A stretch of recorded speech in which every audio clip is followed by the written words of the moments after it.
दोस्तों इस वीडियो में हम आपको WWE के उन फिनिशिंग मूव्स के बारे में बताएंगे जिनको खतरनाक होने की वजह से बैन कर दिया गया।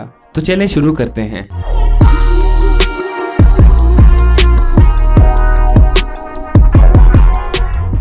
अस्सलामुअलैकुम दोस्तों, मैं हूं मोहम्मद उस्मान और आप देख रहे हैं सोशल उर्दू टीवी।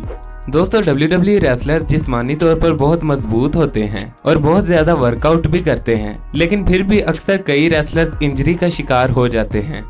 दोस्तों गर्दन रेसलर के जिस्म का बहुत नाजुक हिस्सा होता है और गर्दन की इंजरी रेसलर्स के पूरे करियर को भी खत्म कर सकती है। यही वजह है कि WWE ने कई ऐसे फिनिशिंग मूव्स को बैन कर दिया जिसमें गर्दन की इंजरी होने के ज्यादा चांसेस थे। आज हम आपको ऐसे ही फिनिशिंग मूव्स के बारे में बताएंगे, तो चलें वीडियो की तरफ बढ़ते हैं। Number 5, burning hammer.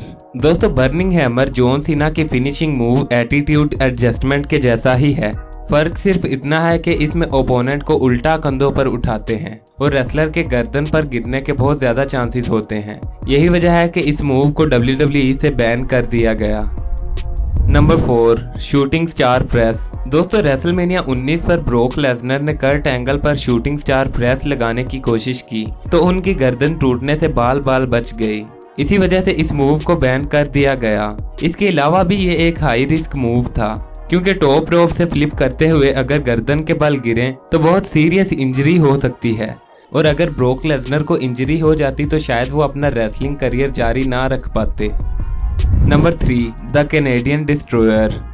दोस्तों ये भी एक खतरनाक मूव है और इसे pile driver with front flip भी कहते हैं। इसमें मुखालिफ रेसलर को अपने घुटनों में लेकर एक फ्रंट फ्लिप करते हुए गर्दन के बल गिराया जाता है। दोस्तों इस मूव को भी WWE से बैन कर दिया गया क्योंकि इससे खतरनाक नेक इंजरी हो सकती थी और नेक इंजरी की वजह से रेसलर्स को सालों रिंग से बाहर भी रहना पड़ सकता है।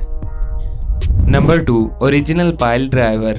दोस्तों ओरिजिनल पाइल ड्राइवर एक बहुत ही खतरनाक मूव था जिसे जेरी द किंग लॉलर इस्तेमाल किया करते थे, लेकिन फिर WWE ने इसे बैन कर दिया क्योंकि इस मूव से किसी भी रेसलर की गर्दन को सीरियस इंजरी हो सकती थी। मगर अंडरटेकर और केन इस मूव को नए तरीके से इस्तेमाल करने लगे और इसका नाम टॉम स्टोन पाइल ड्राइवर रख दिया गया।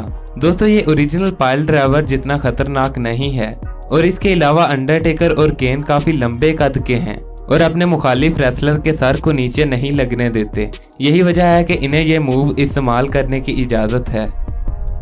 Number 1, the original pedigree.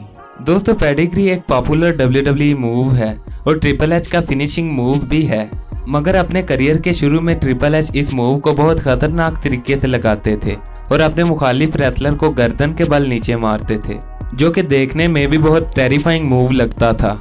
मगर फिर इस मूव को बैन कर दिया गया और इसी वजह से ट्रिपल एच ने पेडिग्री का स्टाइल चेंज किया और एक नए और कम खतरनाक तरीके से पेडिग्री लगाने लगे। दोस्तों ऐसी मज़ीद वीडियोस के लिए हमारे चैनल को सब्सक्राइब करें। अगर आपको वीडियो पसंद आई तो इसे लाइक करें और कमेंट सेक्शन में अपनी राय का इजहार भी करें।